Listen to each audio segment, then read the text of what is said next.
በስመ አብ ወወልድ ወመንፈስ ቅዱስ አሐዱ አምላክ አሜን። ከእንባ በቀር ምን አተረፍን? በተለያየ የኑሮ ሁኔታ ሆናችሁ በመላው ዓለም የምትገኙ ኦርቶዶክሳውያን ወገኖቻችን በሙሉ ከሁሉ አስቀድሞ በአምላካችንና በመድኃኒታችን በኢየሱስ ክርስቶስ ሰላም ፍጹም የሆነ ሰላምታ እናቀርብላችኋለን። በዓለም ሳላችሁ መከራ አለባችሁ እንዳለ መድኃኒታችን ኢየሱስ ክርስቶስ በዚህ ወቅት ቦታና ጊዜ ሳይገድበው የመከራ እሳት የማይገርፈው የዓለም ክፍል የለም። ይልቁንም በኢትዮጵያ በተለይም በኢትዮጵያ ኦርቶዶክስ ተዋሕዶ ቤተ ክርስቲያን ካህናትና ምዕመናን ላይ እየወረደ ያለውን የመከራ ዶፍ የሚያቆም ጠፍቶ በየዕለቱ ከዓይኖቻችን የደም እንባ ከማዝነብ በስተቀር ያተረፍነው አንዳችም ነገር የለም። እንባችን የሚያብስ ጠፍቷል። ከሰሞኑ ሌሊትም ቀንም እንድናነባ የሚያደርግ መከራ ከተለያዩ ሚዲያዎች ሰምተን እጅግ አዘን። ዓይኖቻችን እንቅልፍ አልባ ሆኑ። ከጣዕመ ዓለም ርቀው በየዋሻው ዘግተው ለሀገርና ለሕዝብ የሚጸልዩትን አባቶች በአሰቃቂ ሁኔታ መግደል፣ ሌሎችንም አግቶ ማጋዝ የሰሞኑ እንደ አዲስ አጀንዳ በመሆኑ አዘናችን የመረረ አድርጎታል። የመከራውን አሰቃቂነት ነቢየ እግዚአብሔር ዳዊት ሲገልጥ ዓይኖቼ በመከራ ፈዘዙ፣ አቤቱ ሁልጊዜ ወደ አንተ እጮኻለሁ፣ እጆቼን ወደ አንተ ዘረጋሁ። ይህ የቅዱስ ዳዊት መዝሙር የኢትዮጵያውያን መዝሙር ይሆን ዘንድ አብረን እንመልከተው። በሌላኛው መዝሙሩ ዳዊት ሰቆቃውን ሲገልጽ ማረን አቤቱ ማረን፣ ንቀትን እጅግ ጠግበናልና፣ የባለጠጎች ስድብና የትዕቢተኞች ንቀት ነፍሳችን እጅግ አጠገባት። መዝሙር 123 ቁጥር 3 እያለ የተማጽኖ ዝማሬውን ያስከትላል። የዚህ ዘመን የኢትዮጵያ ነገር እንባ ባህር ሆኖ ሰው ቢያሰጥም፣ ደም ጎርፍ ሆኖ ሰው ጠራርጎ ቢወስድ፣ የሚሰማ ጆሮ፣ የሚያይ ዓይንና የሚያስተውል አእምሮ የለም ብንል ተገቢነት ያለው አባባል ነው። ይህን የምናገረው ወይም የማስታውሰው ሞት ስለሚያስፈነድቃቸው፣ የተራበ ሰው ሲያዩ ስለሚያስደስታቸውና የበላ የጠጣ ሲያዩና የሰመረ ሕይወት ሲመለከቱ ሐዘን ስለሚሰብራቸው ፖለቲከኞቻችን አይደለም። መልእክቱ ለሁላችን ይልቁንም ለእያንዳንዳችን ነው። መልካም ነገር በሕዝብ መካከል ሲመለከቱ በሐዘን ልባቸው የሚሰበር፣ ነገር ግን ደግሞ ያጡ የነጡ ድሆችና በቢላዋ የታረዱ በሰይፍ የተሰየፉ ሕፃናትን ደም ሲመለከቱ ልባቸው በደስታ የሚፈካ መሪዎች ባሉበት ሀገር የመነኑ ሰዎች መታረድ፣ አዛውንት መምህራንን አፍኖ መውሰድ ምን ሊነግረን ይችላል? ሰው በግፈኞች እያለቀ እየሰማና እየተመለከተ በደስታ ችግኝ ተከላ የሚወጣ ግን ደግሞ ሰዎች ታረቁ ሲባል ነጠላ ዘግዝቆ የሚያለቅስ ክፉ መንፈስ በተጠናወተው የፖለቲካ ስሪት የሰራ አካል ባለበት ሀገር ይህ ለምን ሆነ ብሎ ከመናገርና ከመጠየቅ ይልቅ ይህ የሚቀየርበትን መንገድ ማፈላለግ ነው ቁም ነገሩ። ለዚህ ደግሞ ተግባራዊ ምላሽ ለመስጠት ሁሉም ኢትዮጵያዊ መተባበር አለበት። ብዙ ጊዜ ቤተ ክርስቲያን አትናገርም የሚል አባባል ሚዛን ደፊ ሆኖ አይታይም። ምን ስንናገርና ማን ሲናገር ነው የምንሰማው የሚለው ጥያቄ መመለስ አለበት። ከዚህ ተነስተን ቤተ ክርስቲያንስ ማናት ብለን ብንጠይቅ ቤተ ክርስቲያን የምትባለዋ ከፓትርያርክ እስከ ተራ ምዕመን ያሉት አባላት በሙሉ ናቸው የሚል መልስ እናገኛለን። ስለዚህ እነዚህ አብያተ ክርስቲያናትና በዚች ቤተ ክርስቲያን ያሉ ምዕመናን በየትኛውም ጊዜና ቦታ ጮኸው እየተናገሩና እያለቀሱ ነው። ሆኖም ግን የሚሰማ ጆሮ፣ የሚያስተውል አእምሮ ከሌለ ለማንና ምን እንዴት ብንናገር መናገር ቢኖርብን ነው የምንሰማው ብለን እንጨነቃለን። የችግሩ ምንጭ መነሻና መድረሻ ከነማስረጃው ራሳቸው በኮድ ነግረውናል። አቶ ጠላቴ ነው ብለው ይህን ቁልፍ ሲፈቱትም ደግሞ አማራ ይጥፋ፣ ትግራይ ይጥፋ፣ ኦሮሞ ይጥፋ ተብሎ ተወስኖ ተነግሮናል። ስለዚህ እያጠፋችሁ ነው፣ ለወደፊትም አጠፋችኋለሁ እያለ የሚነግረንን መስማት ካልቻል ማን ቢነግረን ነው የምንሰማው? ገዳዩ እኔ ነኝ የማጠፋችሁም እኔ ነኝ ብሎ እየተናገረ ጦርነት በህዝባችንና በልጆቻችን ላይ አውጆ ሞክሩኝ እያለ እየፈከረ ነው። እርሱን መገዳደርና ልክ ማስገባት መብታችንን ማስጠበቅ ካቃተን ማን ቢነግረን ነው የምንሰማው? ይህንስ ለመቀልበስ ምን ነው ተቸገርን? ቤተ ክርስቲያን ይህን የሚጠይቅ የህብረተሰብ ክፍል ማለትም ሴት፣ ወንድ፣ ወጣት፣ ምሁር ምን ነው ጠፋ ትላለች። ትውልድ ከምድረ ገጽ ሲጠፋ፣ ሀገር ስትፈርስ እነዚህ አካላት ምን እያደረጉ ነው የሚለው አንኳር ሀሳብ ቤተ ክርስቲያናዊ ጥያቄ ነው። የሞት፣ የመከራ፣ የረሃብ፣ የሰቆቃ ዜና በየጊዜው እያየን እየሰማን ምን ነጋሪ ያስፈልገናል? ሞት የሚያስፈነድቃቸው፣ ሰቆቃ የሚያስጨፍራቸው መሪዎች አሉን። ለመግደል ደግሞ ከላይ እንዳልነው የመግደያ ልዩ ኮድ ሰጥተው እየገደሉ ነው። ገዳዮቻችን በግልጽ ነግረውናል።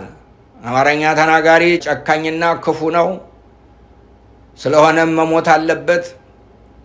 ኦሮሞኛ ተናጋሪውም ስለማይታመን፣ ትግረኛ ተናጋሪዎችም ስለሚጨቁኑ መጥፋት አለባቸው እያሉ ይህንን ክፉ ሰይጣናዊ ስራ የሚሰራ አካል አቁም በማለት መስራትና መናገርም ያለብን ሰዋዊ ግዴታችን ነው።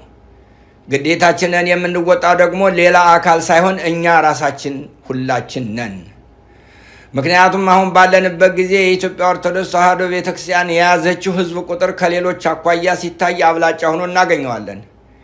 ይህ ህዝብ ተናገረ፣ ተግባራዊ እንቅስቃሴ ያደረገ ማለት አገርን መቀጠል ያስችላል ማለት ነው። ይህ እንዳይሆነ ኦርቶዶክሳውያንን ማሰቃየት ከግብር አባቱ የተማረው አሁንም ያለው ገዥ ኃይል ወደ ስልጣን ሲመጣ የሰራው መጀመሪያ ያደረገው ቅድስት ቤተክርስቲያንንና ልጆቿን ማሰቃየት ነው። እንደመጣ አካባቢ መልካም ነገር የተናገረላት በመምሰል መሰረታዊ መዋቅሯን ለመቆጣጠር ታትቷል። ሰይጣን በእባብ ተገፍቶ ሔዋንን ሰላም ለኪ ኦ ንግሥተ ሰማይ ወምድር እንዳላትና ለሞት ሞታ እንደዳረጋት ሁሉ ቅድስት ቤተ ክርስቲያናችንን በአደባባይ አገር ነሽ ተብላ በስውር ከሀገር እንድትጠፋ ተፈርዶባታል። ለዚህ እንደ ታሪካዊ ማስረጃ የምናነሳው የጅጅጋው እልቂት፣ ካህናትና ምዕመናን የአብነት ተማሪዎች በሕይወት እያሉ በእሳት መቃጠል፣ የአብያተ ክርስቲያናት እንደ ጧፍ መንደድ፣ በሻሸመኔ፣ በወለጋ፣ በአርሲ፣ በባሌ፣ በአጠቃላይ በኦሮሚያ ኦርቶዶክሳውያን ላይ ብቻ ያነጣጠረ ግፍና መከራ ስራዬ ብሎ መንግስታዊ የሆነ ጥቃት ማድረስ ወይም ጥቃት እንዳይደርስ አለመከላከል፣ ገዳማዊ አባቶቻችንን ከበዓታቸው አውጥቶ መረሸን፣ ኦርቶዶክሳውያን ከዘግዝቆ መስቀል፣ በሕይወት እያሉ አካላታቸውን መቆራረጥ፣ በባሌና በአርሲ ከኦርቶዶክሳውያን የጸዱ ከተሞችን መመስረት፣ በየትኛው መንግስታዊ መዋቅር ኦርቶዶክሳውያን እንዳይሰሩ በስልት ማስወገድ በጣም ብዙ ከሆኑ መከራዎች ጥቂቶቹ ናቸው። ይህን ያልሰማ ኦርቶዶክሳዊ ይኖር ይሆን? ስለዚህ እንደ ነቢዩ ኤርምያስ ዛሬ እንዲህ እናለቅሳለን። በአባቶቻቸው ዘመን ያደረጉትን በደል ነቢዩ ኤርምያስ የደም እንባ አስለቅሶታል። በዚያ ዘመን በደል ኤርምያስ እየተንሰቀሰቀ የተናገረው አሁን እኛ ለመጻፍ እንኳን ሞራል ያንሰናል። ምክንያቱም ኤርምያስ የዛሬ 3000 ዘመን የተናገረው አሁንም በእኛይቷ ኢትዮጵያ እየተደረገ ስለሆነ ነው። ነቢዩ እንባውን እያነባ የተናገረው እኛ እያለቀስን እንመልከተው። ተወግተው ስለሞቱ ስለ ሕዝቤ ሴት ልጆች ሰዎች ሌሊትና ቀን አልቅሱ። አለቅስ ዘንድ ራሴ ውሃ ዓይኔም የእንባ ምንጭ በሆነልኝ። ስለታረዱ ወገኖች ቀንና ሌሊት አለቅስ ዘንድ ምነው ራሴ የውሃ ምንጭ በሆነ፣ ምነው ዓይኖቼ የእንባ መጉረፊያ በሆኑልኝ ይላል በሌላው አዲስ ትርጉም። ነቢዩ እንዲህ ያነባበትን ምክንያት በተሰበረ ልብ በምሬት ሆኖ ይናገራል። ከሕዝቡ ክፋት የተነሳ ብቸኛ ሆኖ ሰው እያለ ከሰው ርቆ ለመኖር ምርር ብሎ እያለቀሰ መጠለያ ፍለጋ ሲንከራተት እንመለከታለን። ከዚህም ጋር አመንዝራና ክፉ ነገረኛ ነውረኛ ትውልድ ጋር ከመኖር በምድረ በዳ ተንከራትቼ ከአውሬ ጋር በበረሃ ብኖር እመርጣለሁ ብሏል። ዛሬስ የኛ ምርጫ ምን ሊሆን ይችላል? ሐሳቡን እንዲህ ይገልጻል። ሕዝቤ ሆይ ሕዝቤን ትቼ ርቄ እንድሄድ በምድረ በዳ የእንግዶች ማደሪያ ማን በሰጠኝ?